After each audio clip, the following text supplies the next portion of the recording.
오늘 우리 부목사님께서 휴가 중이셔서 제가 이렇게 섰고요. 오늘 수요 예배를 통하여서 또 하나님께서 저희 교회와 우리 모든 중직자분 성도님 현장에 반드시 허락될 말씀을 허락하실 줄 확신합니다. 이번 주 우리 강단으로 하나님께서 말씀을 주셨는데요, 계속해서 우리 3 시리즈 말씀이 계속 나오고 있거든요. 담임 목사님께서 계속 반복해서 말씀을 주신다는 얘기는 저희가 그 부분을 알고 빨리 캐치를 해가지고 갱신할 수 있는 부분들을 빨리 갱신을 해야 된다는 뜻이에요. 계속해서 우리의 삶이, 복음이 우리의 삶이 되고 삶이 복음이 될 수 있도록 저와 여러분의 삶을 점검해야 될 줄 확신합니다. 그래서 계속해서 말씀으로, 기도로, 전도로, 은혜로, 또한 60가지 전도의 삶을 계속 나누는 이유는 저와 여러분이 지금 시급한 시대적 요청 속에 있기 때문에 그렇습니다. 저희들이 교회 안에 현장에 있으면은 1년, 2년, 3년, 5년 넘게 같이 우리 성도님들 얼굴 보면은 그대로인 것 같지만요, 현장은요 변화무쌍하게 막 왔다 갔다 하거든요. 오늘도 다르고 내일도 다르고 내일 모레도 다르고요. 현장은 계속해서 흑암이 계속 장악하고 있는, 요즘에 그 오징어 게임이라는 이 넷플릭스가 굉장히 대두가 되잖아요. 그 보면은 그 영화 하나의 매체 하나가, 흑암 문화의 도구 하나가요 전 세계를 강타해 버리거든요. 그렇게 세상을 향해서 사단은 계속해서 땅 따먹기 하듯이 계속 장악을 하고 있거든요. 저와 여러분의 모든 전도자의 삶이 복음이 되고 우리들의 삶이 복음이 된다면, 복음이 우리의 삶이 된다면은 하나님께서 저희들을 통하여서 237과 5천 종족을 허락하실 줄 확신합니다. 우리에게 첫 번째 주시는 그 언약이 바로 성삼위 축복입니다. 성부 하나님께서는 우리에게 말씀을 주셨습니다. 그 말씀은 곧 언약이라고 하셨는데요, 이 말씀에 언약이 있는데 언약에는 두 가지가 있습니다. 첫 번째는요, 근본 언약이 있습니다. 근본 언약은 구약에 오실 메시아 그리고 신약에 오신 그리스도가 절대 변하지 않는, 변할 수 없는, 변하지 말아야 될 근본 언약입니다. 시대마다 우리에게 주시는 그 언약이 있는데요, 지금 저희가 이 시대를 살고 있는 저와 여러분에게 주신 시대 언약은 237과 5천 종족을 향하여서 매일매일을 살아가고 있습니다. 이 근본 언약과 시대 언약을 바로 성부 하나님께서 주셨는데요, 이 말씀을 저희들이 듣고 저희들의 것을 만든다면은 하나님께서 근본 언약의 증인을 시대 언약으로 쓰임받게 하셨거든요. 각 시대마다 아브라함 시대에 넘어서 족장 시대를 넘어서 왕정 시대를 넘어서 지금까지도 마찬가지로 하나님은 시대마다 이 근본 언약과 시대 언약을 올바르게 깨달은 그 사람을 통하여서, 그 렘넌트를 통하여서 시대를 움직였습니다. 세상의 흐름을 보면은 왕들이 정치하는 것 같고 대통령이 정치하는 것 같지만요, 그 배경에는요 하나님의 나라가 있거든요. 그 배경을 보지 못하니까요 눈에 보이는 거죠. 싸움, 당파 싸움, 정쟁 싸움, 지금 있는 싸움이 아니에요. 제가 듣는 질문 중 가운데 이거 물어보세요. 전도사님은 빨간색이세요, 파란색이세요? 많이 물어보거든요. 많이 궁금한 것 같더라고요. 그래서 저는 빨간색도 파란색도 아닌 흰색입니다 얘기를 하거든요. 저와 여러분이 지금 가지고 있는 그런 정치 이념과 가지고 있는 경제 이념 가지고는요 이 언약을 깨달을 수가 없어요. 오직 근본 언약 가운데서 우리에게 지금 시대적으로 주신 이 말씀 붙잡고 나아가는 것, 그것이 바로 성부 하나님이 지금도 말씀하시는 줄 확신합니다. 성자 하나님께서 무슨 일을 하시냐, 예수 그리스도를 통해서 말씀을 성취하십니다. 예수 그리스도란 단어는 단순하게 이름이고 단순한 이름이 아니에요. 그 이름 하나 때문에 살아나고 이 이름 하나 때문에 죽는 것이 바로 이 이름이거든요. 성자 예수 그리스도께서 이 하나님의 뜻을 받들고 어떻게 했어요? 성취를 시켰어요. 성취라는 얘기는 이미 끝냈다라는 것이에요. 지금을 살고 있지만 이미 벌써 2000년 전에 예수 그리스도로 말미암아서 모든 문제가 끝났어요. 다만 끝난 싸움에 저희는 뭐를 기다리고 있죠? 예수님의 재림과 하나님 나라의 그 천국이 임할 그날을 기다리는 이미 이긴 싸움을 하고 있는 군사입니다. 성령 하나님께서요, 각각 개인에게 하나님의 말씀을 깨닫게 하신대요. 요한복음 14장 26절에 저희들에게 무슨 보혜사를 허락하셨다고 하셨거든요. 보혜사란 말이 보호하시고 은혜 주시고 가르쳐 주신다는 뜻이거든요. 우리에게 능력으로 나타나지만은 눈에 보여지고 들려지고 만져지는 것이 아니라 하나님의 성령은요, 눈에 보이지 않지만 우리를 보호하고요, 천군과 천사를 통하여서 성령 하나님께서 저희들에게 말씀의 은혜를 주시고 각각 있는 현장에서 생각 안 날 때마다 생각나시게 한다는 거예요. 그가 너희에게 모든 것을 가르치고 내가 너희에게 말한 모든 것을 생각나게 하리라 그랬거든요. 제가 현장에 가면은 이런 얘기 많이 들어요. 진짜 하나님 만나보고 싶다는 사람, 평생을 함께 기도했대요. 한번 그 인자하신 하나님의 얼굴 한번 보여달라고, 그 하나님의 귀한 음성 한번 들려달라고, 아니면 그것도 안 되면은 하나님의 그 예수님의 그 귀한 옷자락이라도 한번 꿈에서라도 한번 만져보게 해달라고 제가 그렇게 기도하시면 봤거든요. 근데 봤냐, 들었냐, 만졌냐? 못했어요. 그래서 자기는 안 믿는다는 거예요. 아니, 하나님이 살아 계시다면은 한 번쯤은 그런 경험을 한번 해줘야 되는 거 아니냐, 이렇게 얘기를 하더라고요. 신학교 나온 전도사님이 이런 얘기를 하시더라고요. 저와 여러분이 이 성부, 성자, 성령 하나님의 성삼위 하나님을 믿고 있는 거예요.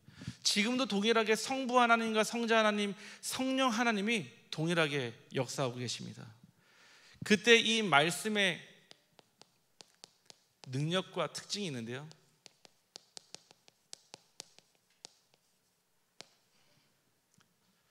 로마서 10장 17절 말씀에 믿음은 들음에서 나고 들음은 그리스도의 말씀이라고 하셨습니다. 그 그리스도의 주신 믿음으로 말미암아 주신 이 믿음은요, 제한이 없어요. 이 세상의 모든 것은 다 제한이 있거든요. 한계가 있다는 얘기예요. 우리에게 허락하는 그 믿음은요, 끝이 없어요. 그래서 계속 구하는 자에게 덧없이 주신 거예요.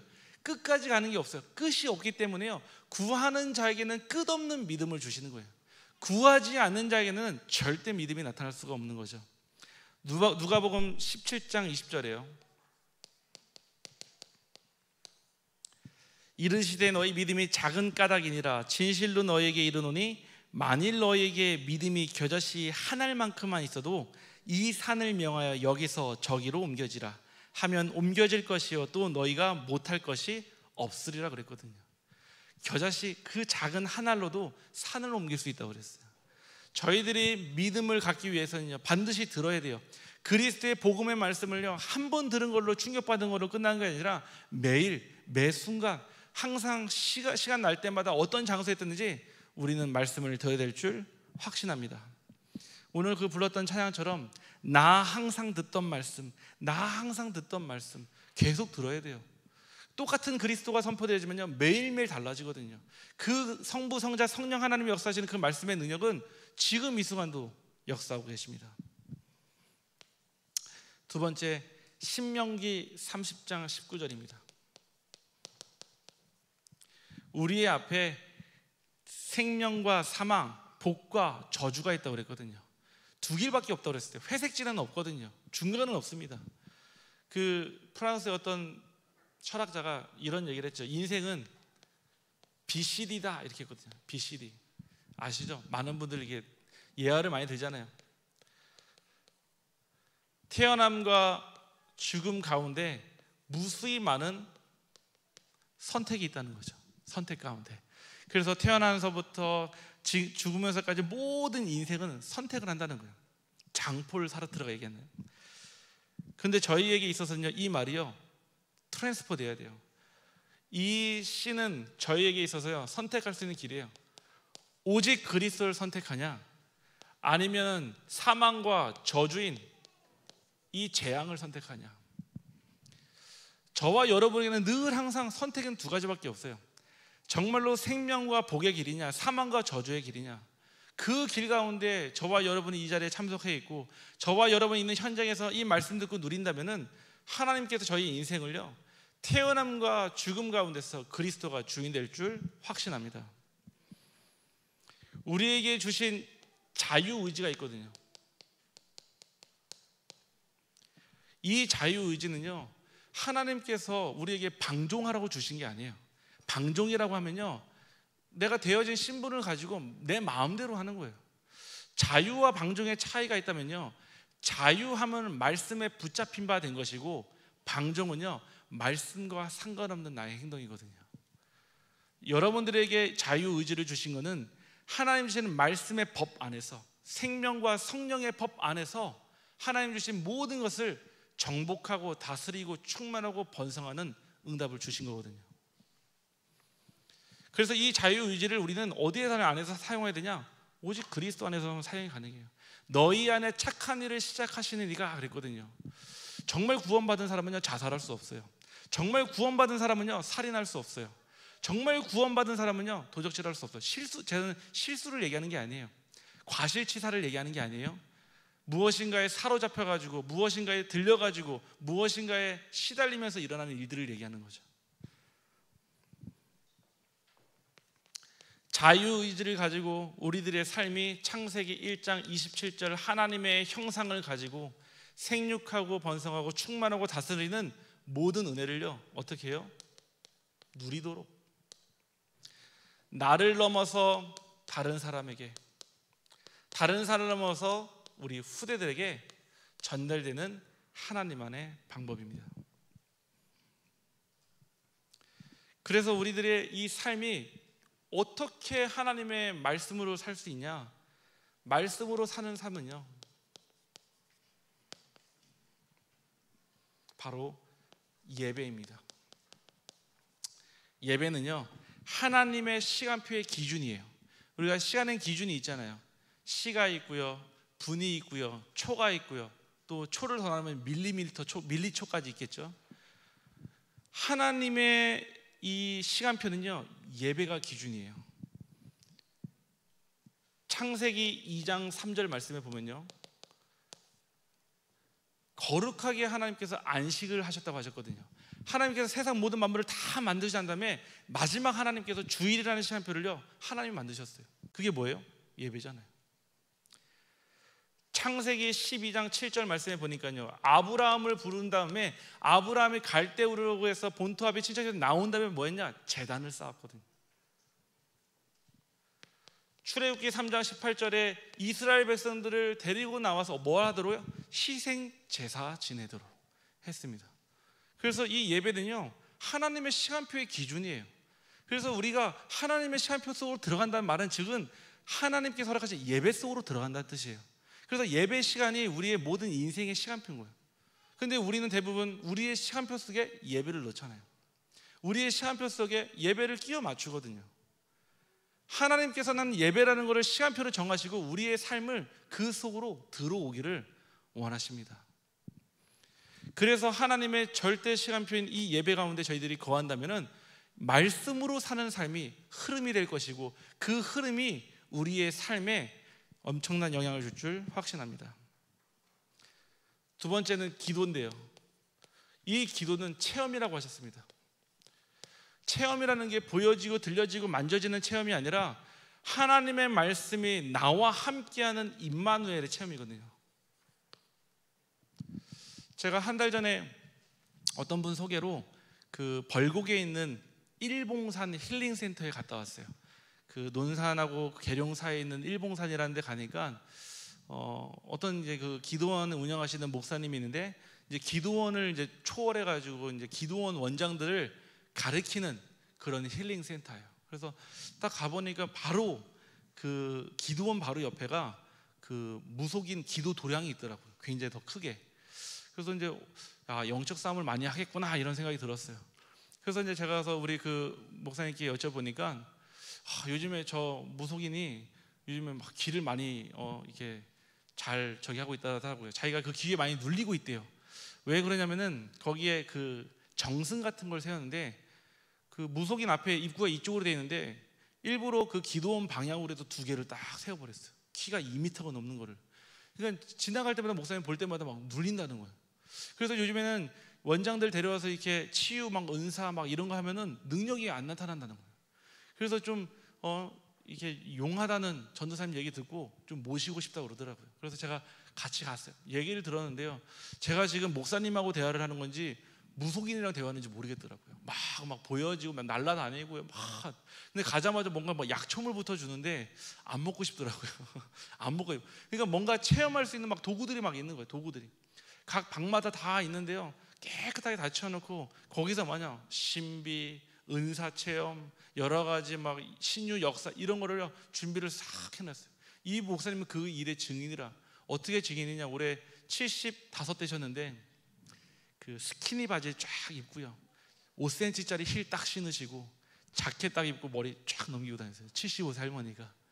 제가 볼 때는 조금 징그러웠는데 본인은 굉장히 이렇게 누린다고 보여지는 것 같아요. 근데 저한테 뭐라고 그러냐, 요즘에 능력이 안 나타난다는 거예요. 이분은 대전 전 지역에 다니면서 기도원에서 해결할 수 없는 분들을 데려다가 고치고 치유하고 신유하고 돈 받고 이런 일 하시거든요. 기도 써주고 10만 원 받고, 또 기도문 그 음성으로 보내주고 10만 원 받고 이런 일 하시거든요. 진짜 가니까요, 차들이 전국에서 와요. 전국에서 시달리는 분들이 다 와 있더라고요. 근데 지금 이 목사님이 지금 능력이 없어진 걸 다 모르고 있어요. 그래서 지금 시급한 문제가 온 거예요. 그래서 이제 우리 치유 사역자분들하고 같이 가가지고 잠깐 만나고 얘기하는데요, 그 짧은 시간에 말을 할 수 없잖아요. 그래서 그 옆에 이렇게 예배드린 장소가 있길래 제가 그러면은 그 많은 말을 다 할 수 없으니까 찬양 한 곡 부르고 가겠다고. 그래서 그 흑암 결박은 예수는 그리스도 찬양하고 왔거든요. 그러더니 이 목사님이 끝나고 나니까 목사님 목소리에서 성령의 음성을 들었다는 거예요. 그러면서 이 힐링 센터를 전도사님 원하시는 치유 센터로 쓰시라고 그냥 마음껏 사용하시라고 그러더라고요. 제가 들으면서 이걸 아멘을 해야 될지 당장 신을 벗고 나와야 되는지 몰랐는데, 지금 이분은요, 하나님을 어떻게 만나냐? 체험이요. 보고 듣고 만나고 자기 꿈에서 만나고요. 어떤 분은 그래요. 아침에 일어나는데요, 그 흔들흔들하는 커튼을 보면서 성령이 오셨대요. 바람이 부은 거지 어떻게 성령이 오셨어요. 어떤 분은요, 햇살 그 아침에 그 주방에 들어오는 창틀에 도는 빛을 보고요, 점을 쳐요. 오늘 가야 될 곳, 입어야 될 옷을요. 교회 권사님이요. 많은 분들이 불건전 신비주의에 빠졌으니까 그렇게 하나님을 만나고 싶어도 그렇게 만나는 거예요. 저와 여러분에게 이 기도는요, 무엇인가 체험하고 듣고 만져지는 체험이 아니라 하나님의 말씀으로 나의 마음이 위로되고 하나님의 말씀이 나와 함께하는 그 사실이 임마누엘인 줄 확신합니다. 결론인데요, 우리에게 주신 강단 말씀의 결론은 제자의 축복 가지고요, 어디로 가냐? 현장으로 가라는 거예요. 이 축복 없이 현장 가면요, 백전백패예요. 이 비밀 모르고 말씀 없이 현장 가면요, 아무리 능력 있고 아무리 기가 세고 아무리 내가 자신감이 넘쳐도요, 백전백패예요. 왜냐? 우리의 싸움은 혈과 육의 싸움이 아니에요. 눈에 안 보이는 악한 영들과 세상의 어둠의 주관자들과의 싸움이기 때문에 백전백패라는 거예요. 그래서 우리가 말씀 가지고 나갈 때 어떻게 되냐? 완전 올인해야 되는 거예요. 그냥 은혜 받았다 정도로 그냥 말씀 붙잡았다 정도가 아니라 이 말씀에 완전히 내 모든 생각, 마음, 중심, 의식, 무의식, 잠재의식이요, 말씀 속으로 들어가는 거예요. 말씀과 내가 불교 용어지만 모라일체가 돼야 돼요. 모라일체요. 계속 누구를 봐도 말씀이 떠오르고 현장을 가도 말씀이 떠오르고 가는 곳마다 그 말씀 가운데 내가 거하는 것, 이게 올인이잖아요. 그래야지 현장에 가서 그 말씀을요, 마음껏 쏟아부을 수 있어요. 우리 현장에 복음 전하는 사람 엄청 많잖아요. 친구, 가족, 아들, 딸, 부모, 친인척, 형제, 직장 동료, 직장 상사, 거래처 사장님, 어마어마하게 많지만은 올인하지 않았기 때문에 올 아웃할 수 있는 메시지가 없는 거예요. 강단 말씀 성취의 증인이 된다는 것은 그 증거로 인해서 내 삶이 정말 행복하고 누려지고 기쁘고 하면요, 얘기하지 않아도 그 말은요, 전달돼요. 꼭 복음은요, 입으로만 전달되는 게 아니에요. 복음이 삶이 되고 삶이 복음이 되면요, 우리의 인생이요, 가장 큰 영향을 주는 전도지가 돼요. 저는 현장에서 이거 많이 느끼거든요. 가는 곳마다요, 이거 느껴요. 떡볶이집을 가도 사장님이, 심지어는 지난번에 그 어떤 그 가게에 가서 뭐 이렇게 구매하고 나오는데요, 사장님이 붙잡더라고요. 하실 말씀이, 내가 이렇게 행복해 보이는 가정을 요 근래 처음 봤다는 거예요. 그러면서 보는 것 자체가 너무 힐링된다고 연락처를 좀 적어주고 가라는 거예요. 그래서 연락처 적어줬죠. 그리고 저는 당연히 전도 대상자를 받고 연락처 받고 그분한테 구원에게 메시지 보내는 거예요. 그러니까 교회 다니시는구나. 그러면 네. 여러분들이 가는 현장에요, 아무도 얘기하지 않고 아무도 표현하지 않지만은 다 보고 있어요. 저분이 교회 다닌다고? 저분이 장로님이라고? 저분이 권사님이라고? 얘기하지 않지만요, 다 나름대로 분석하고 있어요. 그 얘기는 그 앞에서 포장하고 위장하고 분장하라는 얘기가 아니라 진짜 실제로 누리면요, 그들이요 제일 위급한 순간에 누구한테 손을 내미냐? 전도자에게 손을 내밀어요. 그들의 인생의 마지막 순간에 누구한테 손을 내미냐? 전도자에게 손을 내밉니다. 그럴 때 우리의 모든 현장이요 올 체인지 될 줄 확신합니다. 오늘의 말씀을 좀 준비하면서 제가 이번 주 강단 말씀을 계속 묵상하는데 이 말씀이야말로 우리의 인생에 생을 들여야 될 이유이다, 이런 생각이 들더라고요. 오늘 말씀을 통하여서 저와 여러분의 인생의 목표와 인생의 이유가 확실해지고 그 말씀으로 인하여서 정말 모든 것을 하나님께 드릴 수밖에 없는 이유를 발견하는 시간 되기를 간절히 소원합니다. 우리의 생의 이유는요, 말씀 정리입니다. 이 말씀은요, 로마서 16장 25절 말씀에 영세전부터 감추어졌다고 했어요. 우리가 전도자 담임 목사님을 통해서 이 복음을 계속 듣고 있거든요. 엄밀하게 얘기하면 하나님의 음성을 통하여서 강단을 통해서 복음을 전달하셨어요. 근데 그것까지는 뭐냐? 로고스예요. 저와 여러분에게 붙여놓는 그 레마가 있거든요. 저와 여러분의 인생 가운데 들려주는 나의 복음이 있어요. 근데 이게 어땠다고요? 감추어져 있어요. 우리에게 허락되는 복음이 있어요. 분명히 이 바울도 나의 달려가 나의 복음이라고 분명히 표현을 했거든요. 저와 여러분이 계속 복음에 노출되잖아요. 저와 여러분이 계속 복음 가운데 노출되면 뭐가 나오냐? 내 안에 나의 복음이 나오게 돼 있어요. 그 복음 가지고 어디 가는 거예요? 2, 3, 7, 5천 정도 가는 거예요. 다른 것 가지고, 내 직업 가지고, 그건 도구죠. 내가 있는 경제 가지고요, 그건 발판이죠. 저와 여러분이 나의 복음을 가지고 2, 3, 7, 5천 종족까지 가야 되는데 언제 드러난다고요? 계속해서 복음 강단에 노출될 때. 그래서 들으라는 거예요. 아침에도 듣고 점심에도 듣고 저녁에도 듣고. 제가 치유 사역을 하면서 똑같아요. 어떤 치유 사역자인지 늘 동일하게 얘기하는 게 있어요. 뭐냐? 말씀 집중. 말씀을 들으면요, 나를 감싸고 있는 어둠의 영들이 떠나가요. 나를 붙잡고 있는 흑암의 영들이 떠나가요. 말씀을 들으면 들을수록요, 내 안에 잘못된 각인 뿌리 체질이 발견되어져요. 말씀을 들으면 들을수록 힘이 생기니까 그것과 싸울 수 있는 힘이 생겨요. 결국은 물질로 난 뭐가 남아요? 오직 복음만 남는 거거든요. 나의 복음은 감춰져 있습니다. 이 복음이 어디에 감춰져 있냐? 강단 말씀에 감춰져 있어요. 그래서 이 강단 말씀은 우리들의 삶의 흐름이거든요. 삶의 흐름이라고 하는 것은 우리들의 삶은 흘러가는 거예요. 계속 어제도 오늘도 내일도 지금도요, 똑딱똑딱 시간은 계속 흘러가요. 그 삶의 흐름의 주관이 뭐냐? 강단 말씀인 거예요. 계속 흘러가니까요. 그래서 우리의 삶과 가장 밀접한 말씀은 뭐예요? 강단 말씀인 거예요. 저와 여러분이 우연치 않게 대전에 이사 와가지고 우리 교회에 등록한 것 같죠? 아니에요. 저와 여러분의 영적 상태를 정확하게 아시고 그 영적 상태를 아는 담임 목사님을 만나셔서 복음 강단을 계속 듣게 만드는 거예요. 우리의 삶에 가장 밀접한 말씀이 강단 말씀입니다. 우리의 삶과 뭐가 되느냐? 하나가 되어지는 말씀, 그게 강단 말씀이거든요. 그러면요, 우리에게 주어지는 본부와 훈련 메시지가 있어요. 이건 어떤 말씀이냐? 우리의 삶의 인생의 목적과 방향이거든요. 우리의 삶이 흘러가잖아요. 흘러가는데 어디로 흘러가는가 중요한 거예요. 3장, 6장, 11장, 13, 16, 19로 흘러가고 있냐? 아니면 하나님이 원하시는 사도행전 29장의 주역으로서 땅끝까지 만민에게 증거되는 그 증인으로 흘러가냐? 목적과 방향이 나와 있는 거예요. 계속해서 훈련과 본부 메시지를 통해서요. 우리들 사모늘과 현장 메시지가 계속 나오죠. 이 말씀은요, 지금 오늘 여기에 성취되는 하나님의 음성이거든요. 이 세 개가 다 다른 게 아니에요. 계속 이어져 있어요. 계속 뭘로 이어져 있냐? 성삼위 하나님의 능력으로요. 말씀으로 이어져 있어요. 그래서 들으면 들을수록 뭐가 나오냐? 결론은 똑같은 거예요. 들으면 들을수록 뭐가 나오냐? 우리들이 가야 될 방향이 정확해지는 거 있죠. 그래서 마지막 나와서 이렇게 나오는 엑기스가 뭐냐? 순종입니다. 순종. 사무엘상 15장 22절에 보면요, 제사가 순종보다 낫다고 그랬거든요. 아무리 우리가 막 예배드리고요, 기도하고요, 찬양하고 다 하는데 하나님 말씀에 순종하지 않는다, 그러면은 응답은요 받을 수가 없어요.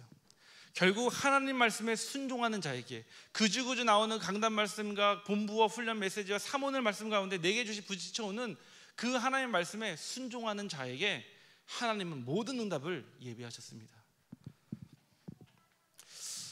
이 일에 뭐가 되어지면 우리 모든 성도님들이 증인되어야 돼요. 증인돼야지 현장이 변화가 돼요. 그래서 말씀이 먼저 정리가 돼야지 그 말씀 정리하는 게 막 저는 하루에 5장 쓰는데요, 10장 쓰는데요, 중요하지 않아도 돼요. 한 장 써도요, 내 안에 주신 나의 복음을 찾아내는 그 방편이 된다면요, 하나님께서는 그 성도님을 통해서 가정을 변화시키고요, 지역을 변화시키고요, 가는 곳마다 하나님의 나라가 임할 줄 확신합니다. 작년 5월 달에 저희 교회로 전화가 한 통 왔어요. 중부권에 있는, 제가 나중에 알아보니까 청주였는데, 청주에 있는 어떤 안수 집사님이신데 상담 전화 하고 싶다는 거예요. 우리 그래서 전전미 간사님이 저한테 연결을 해주셨죠. 상담 내용이 지금 뭐냐? 이제는 더 이상 우리 렘넌트들 앞에 거짓말 못 하겠다는 거예요. 어떤 직분을 감당하고 계시나요? 자기가 안수 집사인데 중고등부에서 메신저를 하고 있다는 거예요.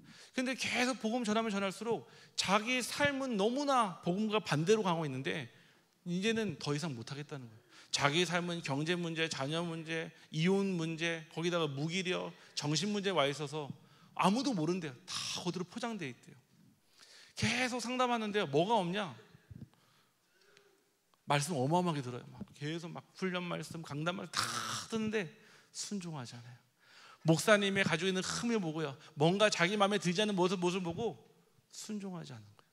이 순종의 열매를 맺지 않으니까요, 아무리 말씀을 많이 들어도 그 말씀을 통해 누가 역사를 안 하시냐? 성령이 역사를 안 하시는 거예요.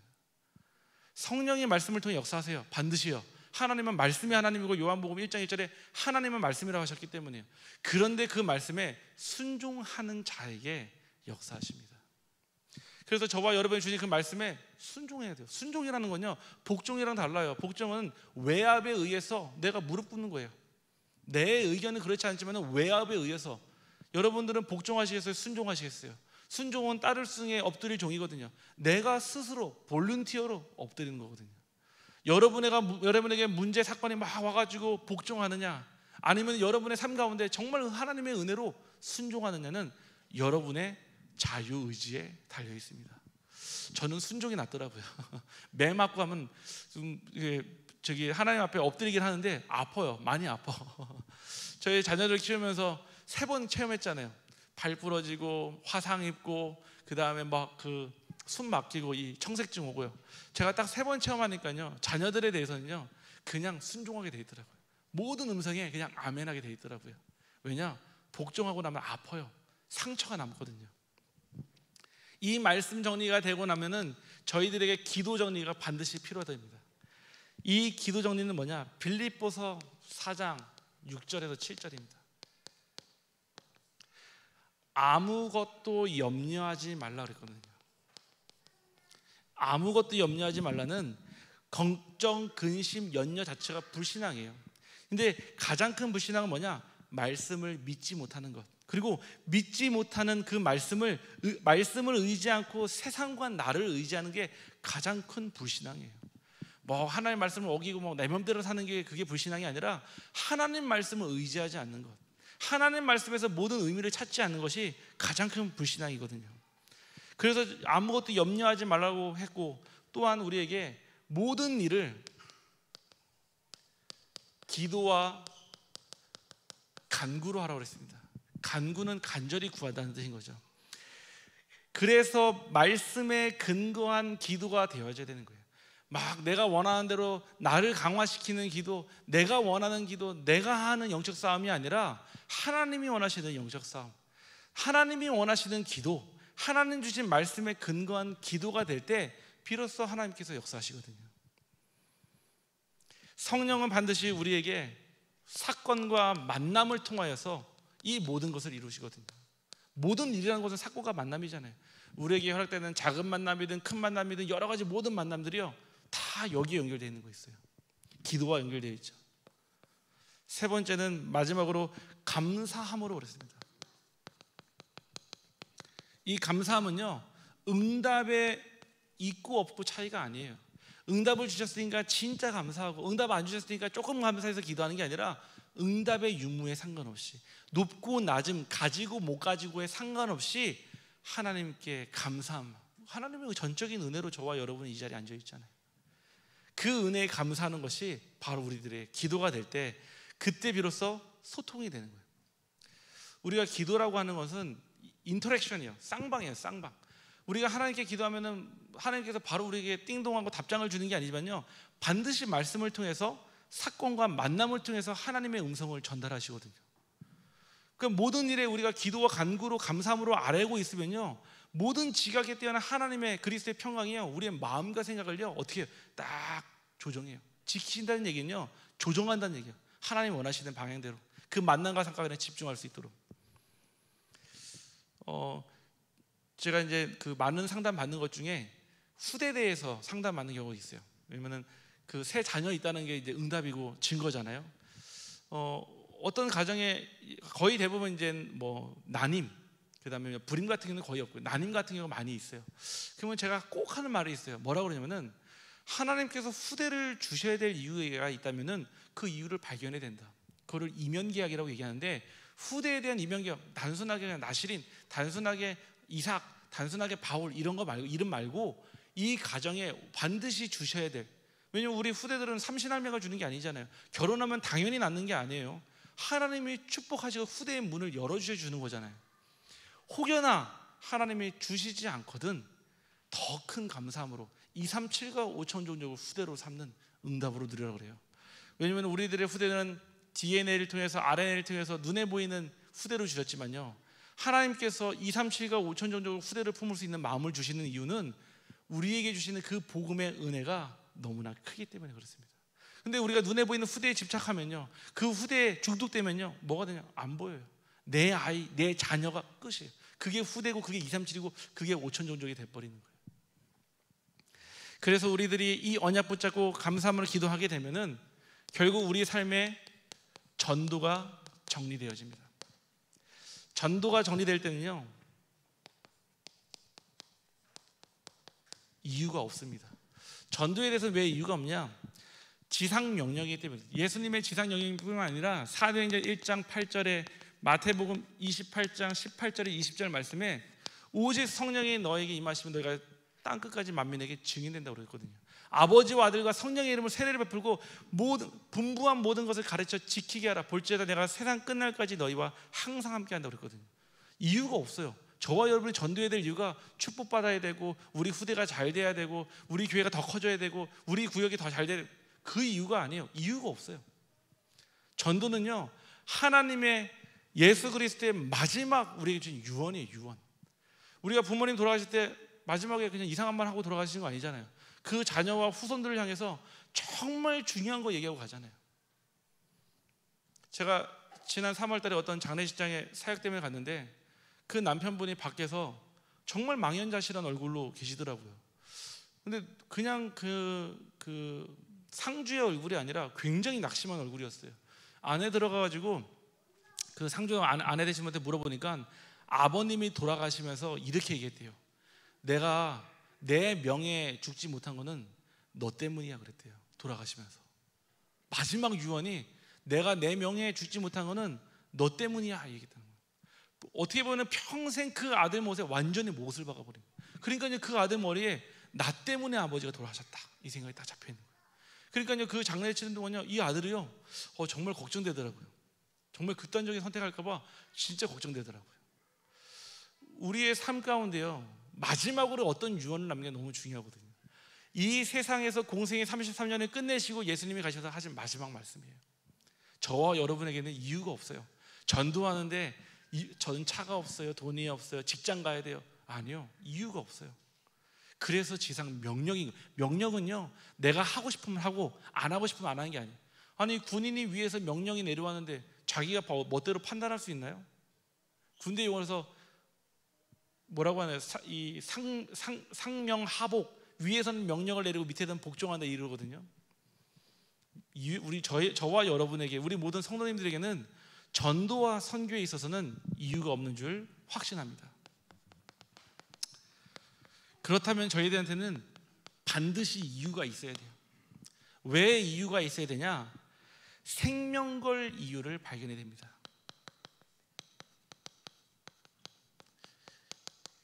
우리가 전도와 선교에 평생 그냥 1년 동안, 2년 동안, 5년 동안 하는 그 전도 말고 앞으로 하나님이 천국에서 부르시는 그날까지, 천국 갔을 때 참 잘했다 칭찬받는 그날까지 우리가 생명 걸 이유를 발견하셔야 됩니다. 지난주 주일날 주일 예배 끝나고 묵상하는 시간에 저한테 카톡이 하나 왔어요. 카톡이 왔는데 뭐라고 왔냐면은, 전도사님 안녕히 계세요. 저를 동해 바다에 뿌려주세요. 이렇게 왔어요. 무슨 말인가 하고 그 다음 이제 영상을 보내는데 그 화장실인 것 같아요. 번개탄을 태워서 막 연기가 나오는 거고, 그리고 탁 카톡, 그리고 거기서 방에서 틱 하고 나갔어요. 그래서 제가 그거를 보고 바로 나와서 제가 이제 그 현장에 갔죠. 바로 교회 근처에 있거든요. 가서 보니까요, 그 안에 연기가 막 자욱하고, 비밀번호를 이제 알고 있으니까요, 그 형제가요, 그 화장실에 옷을 싹 벗고 죽을 준비를 다 해놓고 자기 이 휴대폰, 지갑, 그다음에 유서, 제가 유서를 증거물로 가져왔거든요, 나중에는요. 그리고 누워 있더라고요. 열고 딱 들어가니까요, 이 형제가요 저를 보고 펑펑 우는 거였죠. 아까 그 얘기한 거예요. 내가 하나님을 지금 30년 넘게 믿었는데, 그렇게 하나님 한번 보여달라고 기도했는데 하나님 안 보여줬다는 거예요. 그렇게 하나님의 음성 들려달라고 그렇게 얘기했는데 안 들려줬다는 거예요. 옷자락이라도 한 번 만지게 해달라고 기도했는데 한 번도 만지게 해준 적이 없다는 거예요. 하나님은 날 버렸다는 거예요. 아니 근데 그날 일부 예배를 드리고 갔어요. 9시에 단미교실에서 예배 드리고 갔는데 그 사이에 무슨 일이 있었냐, 자기 어머니로부터 연락이 온 거예요. 어머니가 이미 재혼하고 오래전부터 따로 살고 있는데 간간히 연락하는데, 이 형제가 정신문제가 있으니까 계속 사고 일어나는 거예요. 계속 문제 터지고요, 금전적인 문제, 법적인 문제가 계속 터지니까요, 이 어머니가 이제는 넌 내 아들 아니다, 이제는 나는 너를 내 아들로 생각하지 않겠다. 그냥 어떻게 보면 굉장히 화가 나서 어머니 입장에서 얘기를 했겠죠. 그 형제는 그 말이요 완전히 마음에 비수로 딱 꽂힌 거예요. 그 자리에서 바로 가서 소주 한 병, 그 다음에 번개탄 2개 가져와서 완전히 원샷하고 그냥 태워버린 거예요. 다 수습을 했어요. 다 수습하고 일단은 약을 먹고 재웠어요. 보니까 막 눈이 막 이만큼 충혈돼 있더라고요. 그래서 이제 예배 다 마치고 저녁 때 다시 가보니까요, 깨어서 가만히 앉아 있더라고요. 정말 세상 모든 것을 포기한 그 얼굴이었어요. 그래서 앉아가지고 잠깐 예배 드리기 전에 형제 배고프지 않냐 하니까요, 배고프다 그러더라고요. 뭐 먹고 싶냐니까 볶음밥 먹고 싶다 그러더라고요. 그래서 볶음밥 시키니까요, 뒤에서 그러더라고요. 전도사님 꽃배기요 그러더라고요. 네, 그래서 제가 꽃배기 시켜드렸어요. 그래서 제가 농담으로 그랬어요. 우리 형제는 아직 죽을 때가 아니다. 진짜 인생의 문제가 겪으면은 밥맛이 사라지는데 아직 밥맛이 남아있는 거 보니까 죽을 때가 아니다 그랬어요.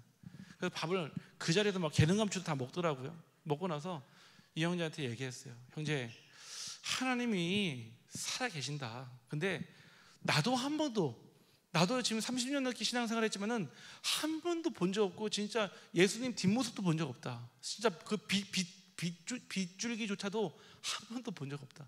그런데 난 믿어진다. 왜 믿어지냐? 성경 말씀에 요한복음 20장 31절 말씀에 오직 이것을 기록하면 너희로 하나님의 아들 예수가 그리스도 되시고 그 이름을 힘입어 생명을 얻게 한다고 했다. 나는 그 말씀이 내 가슴에 팍 하고 들어왔다. 우리 형제 이 말 어떻게 들을지 모르지만은 아마 우리 형제 사는 날 동안 절대 하나님이 안 보여주실 거다, 안 들려주실 거다. 말씀 믿어라 얘기했거든요. 그냥 그 형제가 막 힘을 얻었어요. 그 밤에 막 찬양하고, 제일 좋아하는 찬양이 뭐냐, 그 공평하신 하나님, 공평하신 하나님. 왜냐면 아무것도 없으니까. 근데 그 하나님도 안 믿어진데 어떻게 하겠냐고요.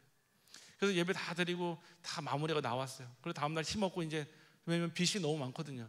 그래서 일 나가려고 5시에 딱 일어났는데 현장 일용직을 하는데요, 띵동 하고 문자가 온 거예요. 어디서 왔냐? 법원에서 날라온 거예요. 근데 법원에서 이제 이따 등기에 도착한다고 알림 문자가 오니까 이 형제가 참지 못하고 또 그대로 둔산 우체국 가가지고 거기 있는 우체부들을 막 괴롭혀가지고 자기 것도 빼놔왔어요. 빼놔가지고 내용 먼저 보니까 뭐냐, 자기는 벌금이 한 1, 200만 원 나올 줄 알았는데 700만 원 나온 거예요. 자기의 생각을 벗어나니까 또 거기에서 완전히 또 절망, 완전히 OTL 알죠? OTL 딱 되는 거예요. 절망 가운데. 그래서 아침에 찾아왔어요. 짐을 싸가지고. 무슨 일이야? 어디 가냐니? 감옥 들어간다는 거예요. 자기 너무 마음이 불편해서 감옥 들어갈 짐 싸왔다는 거예요. 그래서 형제 가고 싶다 해서 갈 수 있는 데가 아니다. 그리고 이때 문제가 터졌지만 어떻게 하면 말씀 듣고 정리해서 성령 인도 받을 생각을 해야지 왜 자꾸 성령 역사를 앞서가냐 그러니까 자기 가겠다는, 마음이 불편해서 안 되겠다는 얘기를 하고 끝까지 설득해도 안 듣더라고요. 결국 갔어요. 가가지고 법원에 가면 징계과 있거든요. 징계과 가서 나 들어가겠다고 왔으니까 빨리 들여보내주세요 하니까 이분이 지금은 코로나 때문에 받지 않습니다 그러더라고요. 감옥에서도 거부한 남자. 네. 감옥에서도 거부당했어. 그리고 왔더라니까. 와가지고 자, 전도사님 말씀이 맞네요 그러더라고요. 성령 인도를 못 받으면요 계속 가는 데마다 블랙다니요. 블럭. 혹시 우리 성도님들 삶 가운데 지금 계속해서 문제가 한 번 지나면 마치 버스 정류장처럼 계속 오는 분 계시대요. 빨리 점검하세요. 말씀에 순종하세요. 하나님 말씀에 완전히 엎드릴 때 뭐가 되냐, 패스 오버, 유월돼요. 모든 문제가요 나를 다 넘어가 버려요. 왜요? 그리스도의 피로 가능하거든요. 순종하지 않으니까요 아까 그 형제가요 아둔하고 멍청한 것 같죠? 그 형제 아둥바둥 막 살려고 노력하는 거예요. 안 돼요. 열심히 노력한다고. 저와 여러분이 생명 걸 그 이유가 결국은 현장에 이런 사람들이요 너무 많아요. 이번 주 월요일 날 어떤 한 가정을 완전 불신자 가정이에요. 완전 불신자 가정 만났는데 아이가요 초등학교까지는 괜찮았는데 중학교 들어가면서부터 입을 닫았어요. 그냥 말이 없는 편이 아니라 대화를 안 해요. 집에서, 학교에서 선생님이 많이 관심을 가지고 가르쳤는데도 안 돼요. 결국 연락 왔어요. 10개월 만에 아이를 데리고 좀 상담을 받아보실 것 같다고. 한 번도 아이가 말을 들은 적이 없대요. 책을 꺼내라 안 듣고요. 그러면은 저항이나 반항도 안 해요. 가만히 있어요. 그래서 이 엄마 아빠가 굉장히, 또 엄마는 초등학교에서 근무하세요. 아빠도 굉장히 또 엘리트고요. 아무리 생각해도 이해 안 되는 거예요. 그러다 이 아빠 제일 친한 친구가 여기 세종시에서 중학교 장학사거든요. 물어보니까 하는 말, 야 그거 답 없어. 그거 지나가야 돼. 장학사가 하는 말이 답이 없다는 거예요. 그래서 소개받고 찾아왔어요. 왔는데 결국 교회까지 와가지고 이분이 뭐라고 했냐, 자기가 대화하는 방법을 몰라서 그렇다는 거예요. 제가 그랬어요. 근본 소통이 안 된다고 그랬어요. 근본 소통. 하나님과 인간이 소통이 안 되니까요 가족 안에 소통이 안 되는 거예요. 부부가 같은 침대에서 같은 이불을 덮고 자도 소통이 왜 안 되냐, 하나님과 소통이 안 되기 때문에. 모든 소통의 근원은 뭐냐, 하나님이시거든요. 그래서 그 가정에다가 제가 복음 안 전했어요. 그런데도요 복음 안 전하고 그냥 세상 얘기하는데도 눈물을 주룩주룩 흘러고 있어요. 너무 가슴 아프니까요. 그래서 제가 이분들한테 10번째 만남을 제안시켰어요. 10번째 만남. 그래서 제가 어떻게 하려고 하냐, 복음 편집을 1과부터 10과까지를요 이분들의 상황에 맞게 잘 전달하려고 그래요. 제가 지난주 토요일에는요 어떤 우리 그 연구원분 통해서요 그 교수로 계셨던 그 연구원분 만났거든요. 이분이요 똑똑해요. 아주 천재고 굉장히 자기 분야에선 우리나라에서 정말 으뜸인데요 자기 자녀가 자폐해요. 자기 힘으로 되는 게 아닌 거예요. 그러니까 결국 그분이 누구를 찾아온, 전도자를 찾아온 거예요. 제가 그분한테도 이제 그거 안내할 거거든요. 10번째 만남 해서 교회에서 같이 활동하면서 미술 치료도 하고요, 상담 치료도 하고요. 그거는요 서로는 제일 중요한 하나님과의 소통하려고요. 저와 여러분이 생명 걸 이유가요 발견돼야 돼요. 목사님이니까, 전도사니까, 장로님이니까 생명 가는 게 아니라니까요. 저와 여러분이 그리스도의 생명을 받았다면요 그 생명의 한을 가지고요 현장의 한으로 전달을 해야 되거든요. 담임 목사님께서 이번 주 교육자 회의에서 뭐라고 얘기하냐면요 이렇게 하겠어요. 제가 그대로 쓸게요. 닥치는 대로 뛰어라 그랬거든요. 정말 이렇게 말씀하셨어요. 닥치는 대로 뛰어라. 현장에요 24흑 하면요 계속 혼동 공허를 만들고 있거든요. 근데 전도자가 그냥 내가 시간 날 때 가고요, 내가 월요일에 비니까 쉬는 시간에 가고, 그럼 현장이 어떻게 될까요? 다 쑥대밭되고 사단 놀이터 되겠죠. 담임 목사님께서 24 닥치는 대로 뛰어라 그랬거든요. 딱 들어왔어요. 아 그래, 전도는 언제 하냐, 닥치는 대로 뛰시면 됩니다. 우리 모든 성도님들 현장 가운데 닥치는 대로 전도 현장 뛰기를 기도합니다. 결론입니다. 우리의 인생의 결론 가운데 하나님께서 저희들에게 허락하신 게 있어요. 무엇을 허락하셨느냐? 일생을 허락하셨습니다. 담임 목사님 강단에서 말씀하셨죠. 일생은요, 단 한 번뿐인 인생이에요. 불교에서 말하는 윤회설이 있으면요, 다시 이번 생 못했으면 다음 생에 잘하면 돼요. 그렇죠? 이번 생 망쳤으면 다음 생에 그때 더 열심히 노력하면 돼요. 성경에 그렇게 얘기하잖아요. 한 번 주는 것은 정하신 것이요, 그 위에는 반드시 심판이 있다고 그랬거든요. 여러분의 일생을 어디에 생명을 거시겠습니까? 여러분의 인생 가운데 남은 이 여생을 어디에 생을 거시겠습니까? 우리 렘넌트 같은 경우는 우리 지금 루원이 같은 경우는 지금 이제 살 날이 막 7, 80년, 막 90년 넘게 남았겠죠. 우리 지금 연세 있으신 우리 어르신 권사님들은 아마 사실 날들 20년, 30년 미만, 10년 미만 남아 계시겠죠. 우리의 남은 여생을요, 어디에다가 생을 거시겠습니까? 세상에 먹고 마시고 세상에 바벨탑을 쌓고 성공하고. 우리 어르신들 만나보면 다 그 얘기 하세요. 시간이 더덥다고. 그냥 유수처럼 흘러가는 게 아니라 날아간다고 성경에 나와있죠. 날아간다고. 우리 교회 계셨던 장로님이 저한테 부탁하시더라고요. 제발 좀 청년들 좀 만나게 해달라고. 왜 그러냐니까 정말 할 얘기가 있대요. 그래서 제가 우리 다민족 청년들을 만나서 얘기 나누는데요, 이 장로님께서 우시면서 뭐라고 하냐, 나는 그 나이 때 하나님을 세우고 붙잡지 못했다. 같이 반반 걸치면서 세상의 것도 학문도 성공도 따라가면서 같이 겸직했다. 내 나이 이제 70 후반대 가는데 제일 후회된다. 니네 나이 때 하나님을 생명으로 붙잡으라, 이 얘기를 하시더라고요. 제가 정말 진심이 느껴지더라고요. 나머지 우리의 모든 전생이요, 어디에다가 생명을 걸어야 될까요?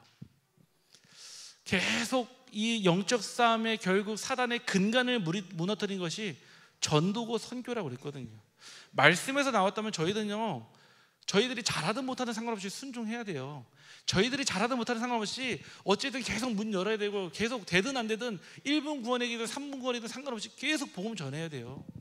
왜요? 그게 우리가 살아야 될 이유거든요. 우리 렘넌트도 있고 우리 어르신 장로님 권사님도 계시지만요, 똑같아요. 삶의 모양은 다르고 삶의 결은 다 다르지만요, 우리의 인생이 어디에 초점을 맞추는지는 똑같습니다. 저와 여러분이 이 일에 증인되기 위해서는요, 반드시 이 말씀의 흐름 가운데 있어야 돼요. 그 말씀의 흐름은요, 필요하다면요, 기도문 만드세요. 어떤 분 그러더라고요. 강단 말씀 성취가 도대체 뭔가요? 이 강단 말씀 가지고 어떻게 내 삶을 기도로 바꿀 수 있나요? 간단해요. 강단 말씀 듣고 그거를요, 기도문으로 바꾸세요. 제가 그대로 읽어드리면요, 말씀이 말씀으로 사는 사람입니다. 말씀은 하나님의 유일한 방법임이 믿게 하여 주옵소서. 기도문을 바꿔서요, 그거를요 A4 용지에 딱 뽑아요. 가지고 다니는 거예요. 내가 학교 갈 때나 직장 갈 때나 쉬는 시간이나 점심시간이나 계속 보는 거예요. 24. 그래야지 말씀이 나의 복음 되지 않겠어요? 그냥 한번 말씀 들은 걸로 과연 그 말씀이 내게 인생을 바꿀 만한 메시지가 될까요? 어떤 우리 장로님 보니까요, 그 말씀을 읽으세요. 연세가 있으시니까요, 그냥 그대로 읽으시더라고요. 계속 1시간, 2시간, 3시간. 반드시 어느 날 하나님의 시간표에 전도가 되어지겠죠. 저와 여러분의 인생이, 이 생의 이유가 오직 강단으로 말미암아 전도자의 삶이 되기를 간절히 기도드립니다. 우리 이 시간 같이 말씀 붙잡고 기도하는 시간 갖도록 하겠습니다.